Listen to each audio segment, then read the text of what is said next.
Did you know that at least 12 groups of living fish have taken steps towards moving to land? It would seem they're fish who don't want to be fish any longer. Keep listening to Formosa Fauna to find out more about this topic. Every Friday is Formosa Fauna Friday.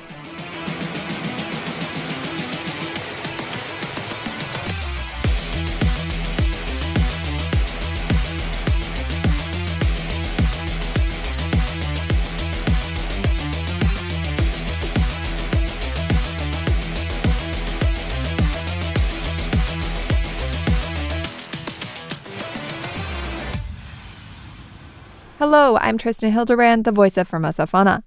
On today's agenda, we're going to talk about the Shei-Pa National Park adding another bat species to its records, the 6 main reasons dogs misbehave, earthquakes are not all havoc and destruction, a fish that doesn't want to be a fish anymore, and a deceased Fraser's dolphin found in Taiwan. Let's dive right in.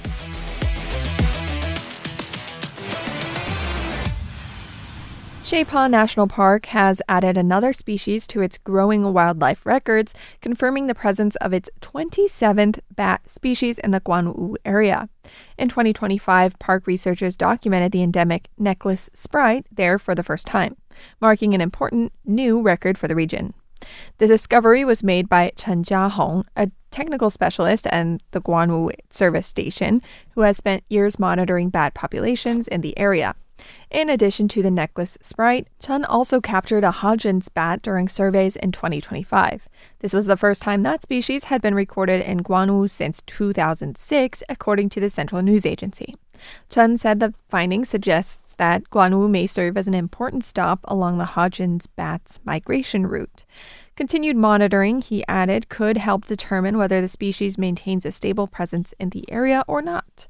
That information would be valuable for evaluating habitat conditions and shaping future conservation planning. Another notable observation came with the Asian parti-colored bat, which Chen recorded in Guanwu for a second consecutive year following an initial sighting in 2024. Park officials noted that the species was once believed to be extinct in Taiwan until it was rediscovered alive in Guanwu in 2006.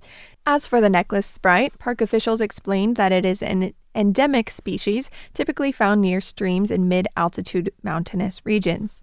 Its presence adds to the ecological diversity that is already documented in the park. Shei-Pa National Park Headquarters Director Lin Wen praised Chen's long-term dedication, saying his work has helped build a substantial bat database for the park. Lin added that, beyond internal research, the park will continue collaborating with academic institutions to strengthen biological data collection and improve conservation and management strategies.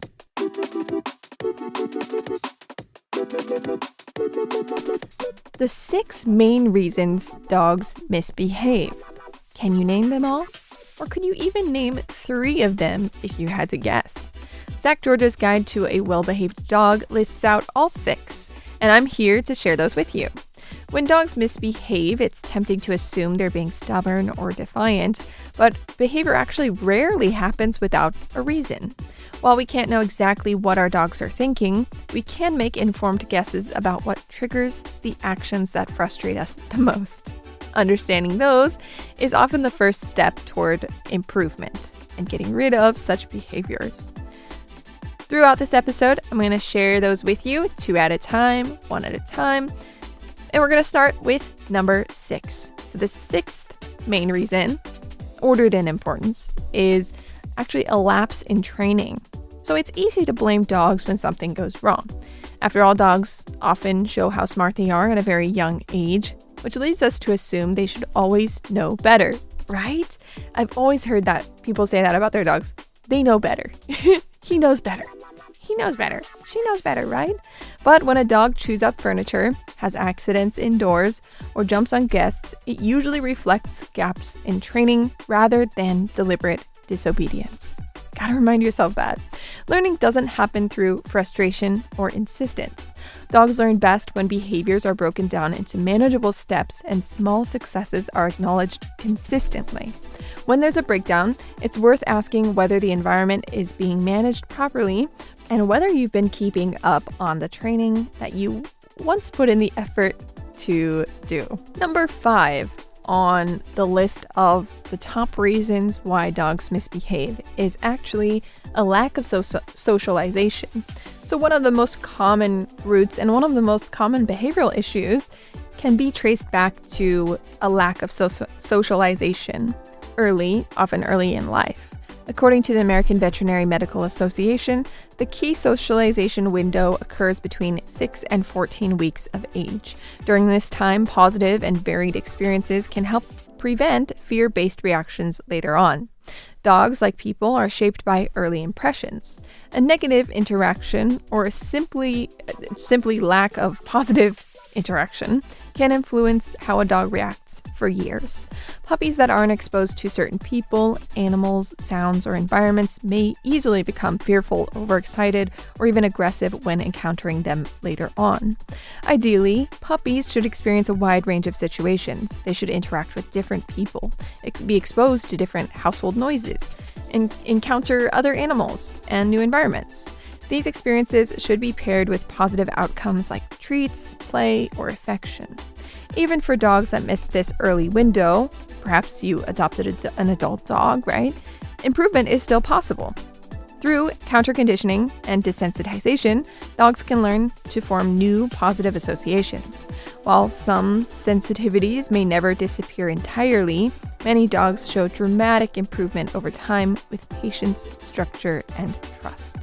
We'll continue working our way down this list after this next section.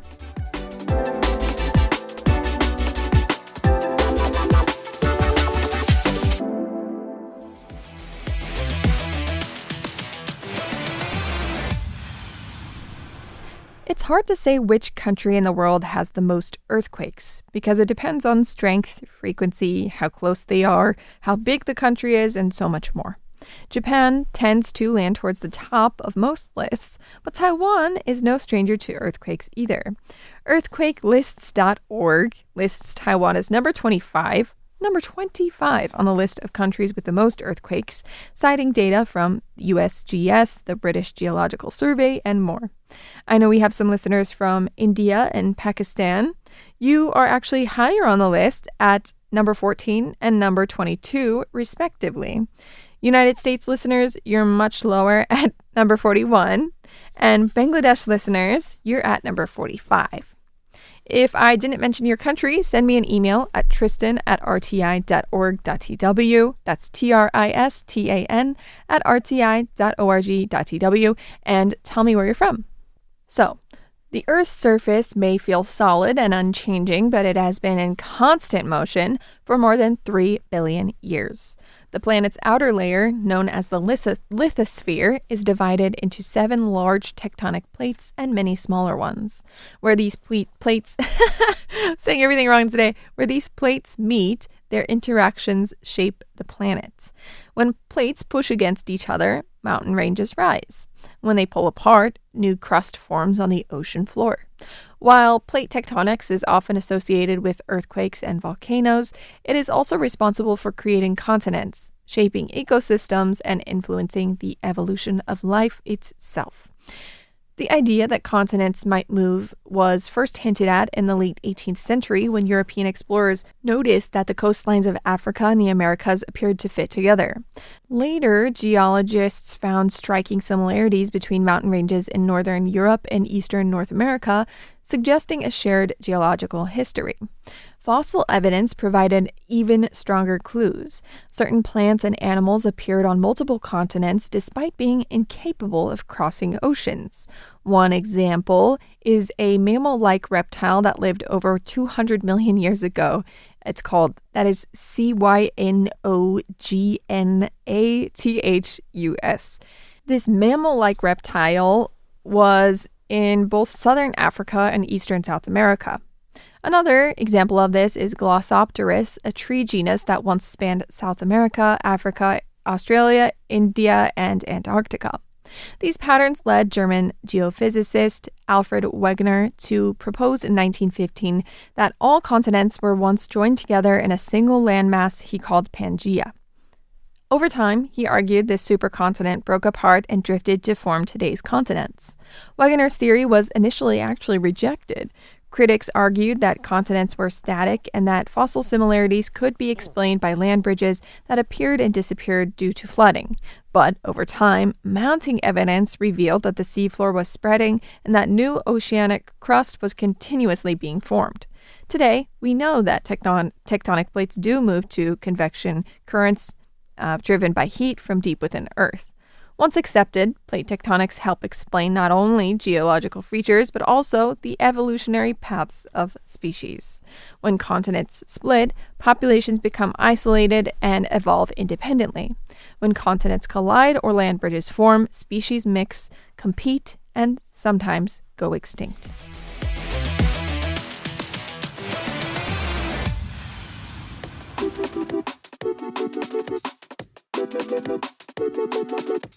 The 6 biggest reasons your dog might misbehave. Number 4 is medical issues. Sometimes behavioral changes appear suddenly without obvious triggers.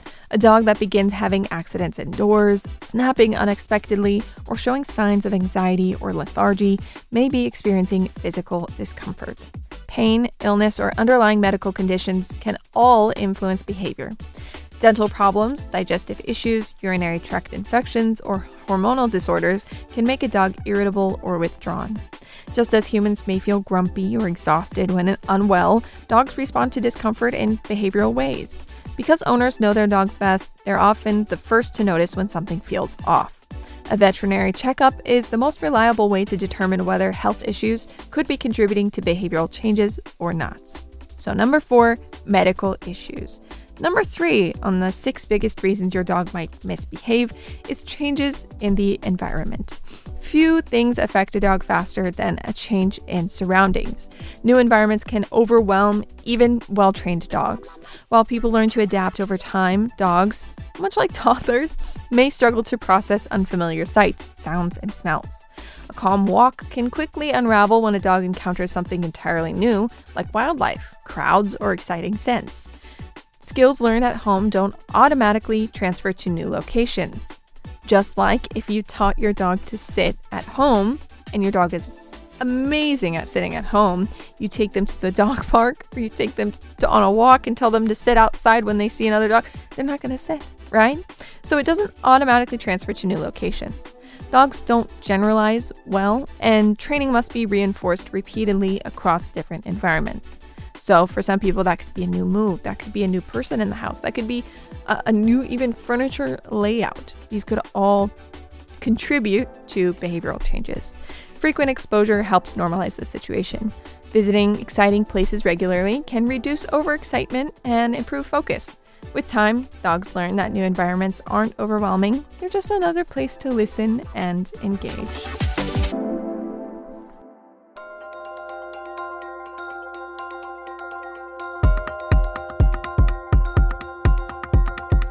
Did you know that at least 12 groups of living fish have taken steps towards moving toward land? It would seem they're fish who do not want to be fish any longer. Some of them may even drown in water now. It's evolution that is taking place right before our eyes, and scientists can observe them and help make connections with other species we know evolved from fish. And today we're going to talk about one of those species that is transitioning, it would appear, the mud skipper. Mud skippers are fish that truly defy expectations. Unlike most fish, they spend about 90% of their time on land, moving across muddy flats and mangrove forests with ease. They breathe through their skin, which is rich in blood vessels and coated with mucus to prevent drying out. They also breathe through the lining inside their bulging cheeks. In giant mud skippers, these cheeks can make up a quarter of their body volume, allowing them to breathe more efficiently on land than in water. Their eyes sit high on their heads, sort of like those of frogs, and swivel independently to provide nearly 360 degrees of vision. To keep their eyes moist, mud skippers also periodically retract them into fluid-filled cups on their head. Truly fascinating creatures, aren't they? More than 30 species of mud skippers live in tidal zones worldwide. Many are fiercely territorial.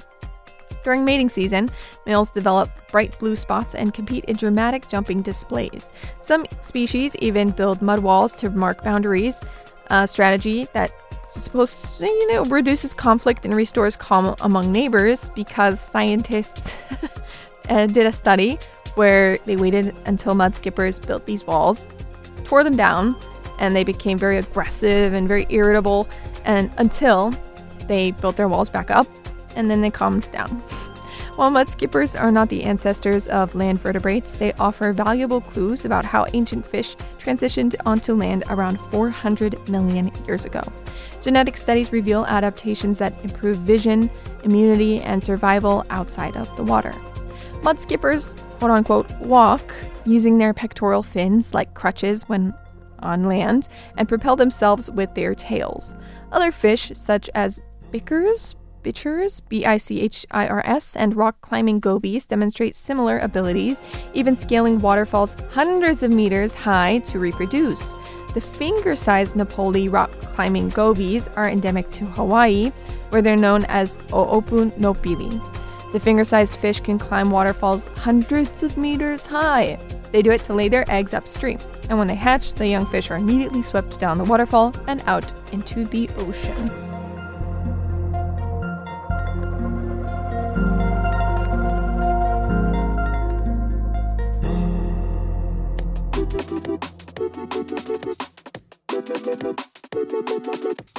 The 6 biggest reasons your dog might misbehave.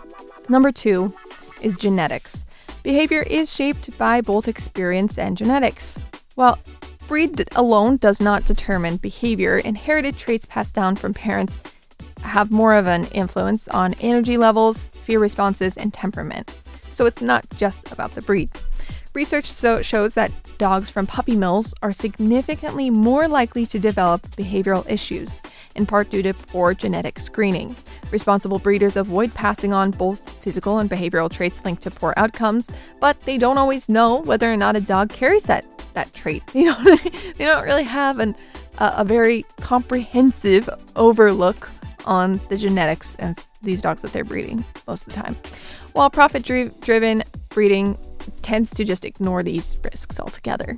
Still, genetics, again, don't determine destiny, so environment, training, and social context plays equally as critical of a role.